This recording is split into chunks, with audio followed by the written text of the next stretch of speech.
Hello friends, welcome to our channel Mitra Sen study point. दोस्तों, इस video में हम बेसिकली डिस्कस करेंगे सॉल्यूशंस के बारे में, जो कि हमारा class 11 biology chapter 17 breathing and exchanges of gases का है। तो क्वेश्चन नंबर फर्स्ट में डिफाइन करना है, define vital capacity, what is its significance. आपको यहाँ पर वाइटल कैपेसिटी के बारे में डिफाइन करना है तथा उसके सिग्निफिकेंस के बारे में भी आपको यहाँ पर डिफाइन करना है। तो vital capacity is the maximum value of air that can be exhaled after a maximum inspiration. दोस्तों, वाइटल कैपेसिटी होता क्या है, पहले इसको समझ लेते हैं। तो वाइटल कैपेसिटी जब हम नॉर्मल ब्रीथिंग करते हैं उस समय जब हम सांस छोड़ते हैं, सांस छोड़ने के बाद में जो कंसंट्रेशन होता है एयर का हमारे लंग्स में, वह एक प्रकार का वाइटल कैपेसिटी कहलाता है। It is about 3.5 to 4.5 litre in human body. ये प्रत्येक मनुष्य के शरीर में करीबन 3.5 से 4.5 लीटर पाया जाता है। इट्स प्रमोट, जो आपका वाइटल कैपेसिटी होता है वो क्या करता है, it's promote and act of supplying fresh air and getting read of fall air. ये प्रमोट करता है फ्रेश एयर को हमारे शरीर में, तथा जो हमारे शरीर में जितने भी CO2 के मॉलिक्यूल्स हैं उसको शरीर से बाहर करता है हमारा vital capacity, thereby increasing the gases exchanges between the tissues and the environment. दोस्तों, जो क्या होता है, जो एयर होता है, एयर में ऑक्सीजन होता है, तो ऑक्सीजन हमें एयर से मिलता है और एयर इन्वायरमेंट में होता है। तो इन्वायरमेंट में एयर मिलता है, एयर में ऑक्सीजन होता है, ऑक्सीजन हमारे ब्लड के हेमोग्लोबिन में मिलने के बाद में हमारे टिश्यू में क्या होता है भाई, टिश्यू में ही सप्लाई किया जाता है ना। तो कहने का मतलब ये है कि इन्वायरमेंट से जो हमारा गैसेस एक्सचेंज होता है वो गैसेस हमें कहाँ, इन्वायरमेंट से मिलती हैं। तो ये हो गया आपका डिफाइन, ये हो गया आपका क्वेश्चन नंबर फर्स्ट का सॉल्यूशन। तो चलते हैं क्वेश्चन नंबर सेकंड की तरफ और देखते हैं उसका आंसर क्या हो सकता है। सो फ्रेंड्स, यहाँ पर डिफाइन करना है आपको, state the volume of air remaining in the lungs after a normal breathing. Normal breathing के बाद में जो एयर का कंसंट्रेशन होता है, जो एयर का वॉल्यूम होता है, उसको यहाँ पर आपको डिफाइन करना है। तो the volume of air remaining in the lungs after a normal expiration is known as functional residual capacity. दोस्तों, जब हम नॉर्मल ब्रीथिंग कर रहे होते हैं उस समय जब हम सांस को छोड़ रहे होते हैं, तो सांस को छोड़ने के बाद में जो एयर का कंसंट्रेशन हमारे लंग्स में होता है वह एक प्रकार का फंक्शनल रेसिडुअल कैपेसिटी, उसी को हम लोग FRC बोलते हैं। It's include expiratory reserve volume. ये जो आपका FRC होता है ना, वो दो चीजों से मिला होता है, एक्सपायरेटरी रिजर्व वॉल्यूम से तथा रेसिडुअल वॉल्यूम से। तो it's include expiratory reserve volume, जिसको हम ERV बोलते हैं, एंड रेसिडुअल वॉल्यूम, जिसको हम RV बोलते हैं। तो ERV is the maximum value of air that can be exhaled after a normal expiration. दोस्तों, जो आपका एक्सपायरेटरी रिजर्व वॉल्यूम, आखिर में पहले इसको समझ लीजिए, जो ERV होता है वो क्या होता है, जब हम ब्रीथिंग कर रहे होते हैं तो उस समय जो हम एयर को एक्सहेल्ड कर देते हैं, छोड़ देते हैं, उस समय आप इसको एक बार फिर से स्टडी कर लीजिए, फिर समझिए। ERV is the maximum value of air that can be exhaled after a normal expiration. जो आपका ERV यानी एक्सपायरेटरी रिजर्व वॉल्यूम होता है वो क्या होता है, जब हम क्या कर रहे होते हैं, सांस को छोड़ रहे होते हैं, तो उस समय जो कंसंट्रेशन रहता है एयर का हमारे लंग्स में, वह एक प्रकार का ERV यानी एक्सपायरेटरी रिजर्व वॉल्यूम कहलाता है। ये करीबन it is about 1000 ml to 1500 ml, ये करीबन 1000 ml से 1500 ml तक होता है। RB is the volume of air remaining in the lungs after a maximum inspiration. अब दोस्तों, RB के बारे में समझते हैं। RB, जिसको हम रेसिडुअल वॉल्यूम बोलते हैं, इसको शॉर्ट फॉर्म में RB लिखते हैं। तो RB is the volume of air remaining in the lungs after the maximum expiration. दोस्तों, यहाँ पर थोड़ा सा डिफरेंट है। तो जो आपका रेसिडुअल वॉल्यूम होता है वो क्या होता है, नॉर्मल ब्रीथिंग करने के बाद में जब हम सांस को छोड़ रहे होते हैं उस समय जो कंसंट्रेशन रहता है हमारे लंग्स में एयर का, वह एक प्रकार का आपका रेसिडुअल वॉल्यूम कहलाता है। It is about 1100 ml to 1500 ml, ये करीबन 1100 ml से 1500 ml तक होता है। अब मित्रों, समझते हैं FRC यानी जो आपका फंक्शनल रेसिडुअल कैपेसिटी है वो कुल मिलाकर कितना होता है।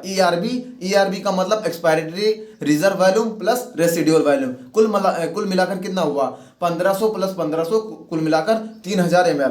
सो फ्रेंड्स, यहाँ पर एक्सप्लेन किया गया है functional residual capacity of the human lungs is about 2500 to 300 ml। यानी कहने का मतलब है जो आपका फंक्शनल रेसिडुअल कैपेसिटी होता है प्रत्येक ह्यूमन के लंग्स का, जो प्रत्येक ह्यूमन के लंग्स का जो रेसिडुअल फंक्शनल रेसिडुअल कैपेसिटी होता है वो करीबन 2500 से 3000 ml तक होता है, यानी 2500 टू 3000। तो कहने का मतलब है दोस्तों, जो आपका फंक्शनल रेसिडुअल कैपेसिटी होता है प्रत्येक मनुष्य के लंग्स का वो करीबन 2500 ml से 3000 ml तक होता है। अब चलते हैं क्वेश्चन नंबर 3 की तरफ और उसको देखते हैं, उसके न्यूमेरिकल्स के बारे में। और ये क्वेश्चन में क्या बोल रहा है, diffusion of gases occur in the alveolar region only and not in the other part of the respiratory system. दोस्तों, जो गैसेस का डिफ्यूजन होता है वो एलोवियर रीजन में क्यों होता है, क्या वो दूसरे पार्ट बॉडी के पार्ट में नहीं हो सकता?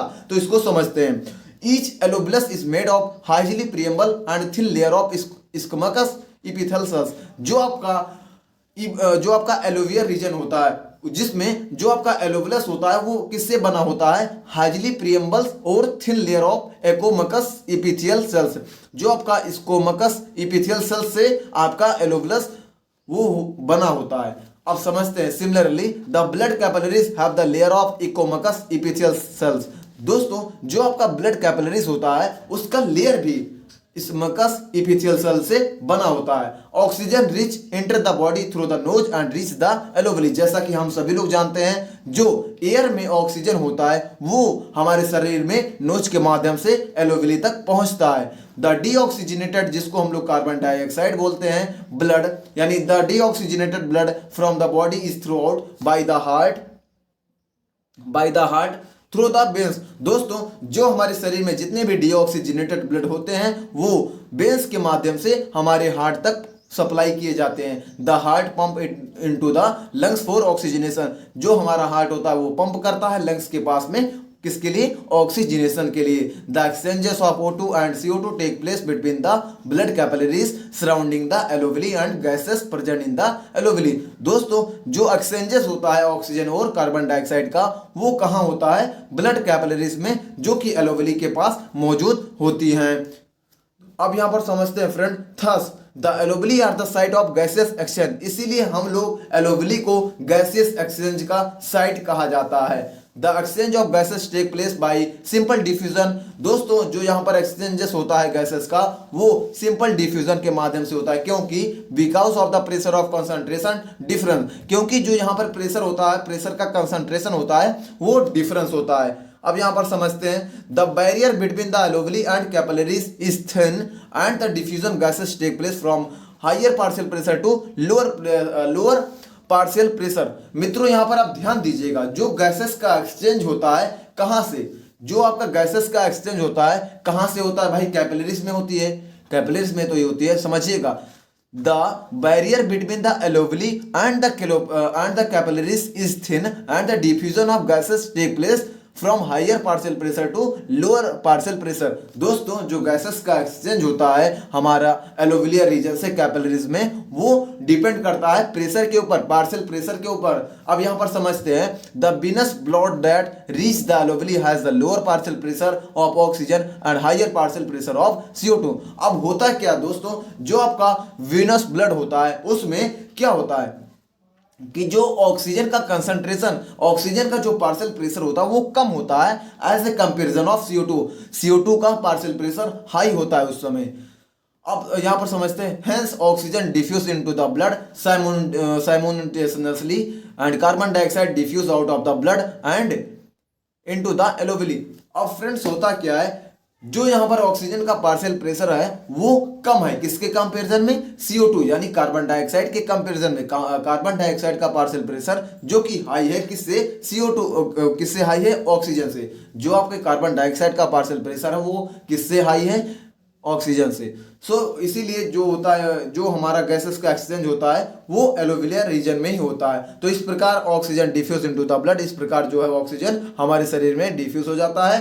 Simultaneously carbon dioxide diffuse out of the blood and into the alveoli. इस प्रकार जितने भी हमारे ब्लड में CO2 के मॉलिक्यूल्स होते हैं वो क्या होते हैं, एलोवेली तक पहुंच जाते हैं और एलोवेली के माध्यम से वो क्या होते हैं, बाहर चले आते हैं। एलोवेली से नोज तक पहुंचते हैं, नोज के बाद में वो इन्वायरमेंट में पुनः वापस आ जाते हैं। सो फ्रेंड्स, क्वेश्चन नंबर 5 में हमें क्या एक्सप्लेन करना है, what will be the PO2। PO2 का मतलब partial pressure of oxygen and partial pressure of carbon dioxide in the atmosphere air compare to those in the alveolar region. दोस्तों यहाँ पर आपको एक्सप्लेन करना है कि इन्वायरमेंट में जो पार्शियल प्रेशर ऑफ ऑक्सीजन तथा कार्बन डाइऑक्साइड का होता है वो कंपेयर करना है आपके एलोवियर रीजन से। तो यहाँ पर 4 ऑप्शन दिए गए हैं जिसमें राइट आंसर क्या है आपको चूज करना है। तो मैं पॉज कर वीडियो ऑप्शन चूज कीजिए, फिर देखते हैं इसका राइट आंसर क्या हो सकता है। तो चलिए मित्रों आंसर की तरफ चलते हैं। यहां पर आपको एक्सप्लेन किया गया है कि जो पार्शियल प्रेशर ऑफ ऑक्सीजन का हायर होता है, किससे हायर होता है, partial pressure of carbon dioxide से। जो आपका पार्शियल प्रेशर ऑक्सीजन हाई होता है किसके कंपैरिजन में, कार्बन डाइऑक्साइड के कंपैरिजन में। अब मित्रों इसको समझते हैं। The partial pressure of oxygen in atmosphere is higher than the partial pressure of oxygen in the atmosphere air is higher than that of oxygen in the alluvial region। दोस्तों जो आपका एलोवियर रीजन में ऑक्सीजन है उसका partial pressure कम है, किससे, comparison to environment में। Environment का जो पार्शियल प्रेशर ऑफ ऑक्सीजन है वो हाई है, किसके कंपेरिजन में, आपके एलोवियर रीजन के। भाई अगर जो आपके एलोवियर रीजन का पार्शियल प्रेशर ऑफ ऑक्सीजन ज्यादा रहेगा तो ऑक्सीजन बाहर से आपके शरीर में कैसे प्रवेश कर पाएगा। तो इसीलिए हमेशा आपके एलोवियर रीजन का जो पार्शियल प्रेशर होता है ऑक्सीजन का वो कम होता है किसके कंपैरिजन में, इन्वायरमेंट के कंपैरिजन में, एटमॉस्फेयर के कंपैरिजन में। अब समझते हैं मित्रों, इन the atmosphere air the PO2 partial pressure of oxygen is about 159 mmHg and in alluvial region it is about 104 mmHg। तो दोस्तों आप समझ ही रहे होंगे कि जो पार्शियल प्रेशर है एटमॉस्फेयर में ऑक्सीजन का वो करीबन 159 mmHg है और एलोवियर रीजन का 104 mmHg है। तो आप देख सकते हैं कि कितना बड़ा डिफरेंस है। अब मित्रों समझते हैं, the partial pressure of carbon dioxide in atmosphere air is lesser than the carbon dioxide in alveolar region. अब यहाँ पर ध्यान दीजिएगा, जो partial pressure of carbon dioxide होता है एटमॉस्फेयर में वो कम होता है किसके तहत, कार्बन डाइऑक्साइड किसके कंपैरिजन में कम होता है, आपके एलोवियर रीजन के कंपैरिजन में जो कार्बन डाइऑक्साइड के मॉलिक्यूल्स हैं वो एटमॉस्फेयर में कम होते हैं। क्यों कम होते हैं भाई, अगर जो CO2 का कंसंट्रेशन बाहर रहेगा ना तो ऑक्सीजन के जगह कार्बन डाइऑक्साइड, जब आप सांस लेंगे ना तो उस समय कार्बन डाइऑक्साइड ही जाएगा। तो इसीलिए जो कंसंट्रेशन होता है एनवायरनमेंट में CO2 का वो हमेशा कम होता है एलोवियर रीजन से। आपके एलोवियर रीजन से कंसंट्रेशन ऑफ CO2 हमेशा कम होता है। अब मित्रों यहाँ पर इसका दिया गया है कि जो पार्शियल प्रेशर होता है कार्बन डाइऑक्साइड का वो अबाउट 0.3 mmHg होता है एटमॉस्फेयर में, लेकिन आपके एलोवियर रीजन का जो कंसंट्रेशन है वो 40 mmHg है। तो आप देख सकते होंगे कितना डिफरेंस है। अब मित्रों समझते हैं क्वेश्चन नंबर 6 के तहत, explain the process of inspiration under normal condition. यहाँ पर नॉर्मल कंडीशन में जो इंस्पायरेशन होता है उसको यहाँ पर आपको एक्सप्लेन करना है। तो मित्रों समझते हैं इंस्पायरेशन के बारे में समझते हैं। मित्रों यहाँ पर स्ट्रक्चर बना हुआ है जैसा कि आप सभी लोग देख रहे होंगे। ये बाबू है, इनका चेस्ट है जो कि एक्सपेंड किया है, फिर ये रिब्स हैं और स्टेर्नम एक प्रकार की हड्डी होती है जिसमें आपके रिब्स जुड़े होते हैं, फिर ये डायफ्राम है। अब मित्रों यहाँ पर इसके बारे में डिस्कस करते हैं।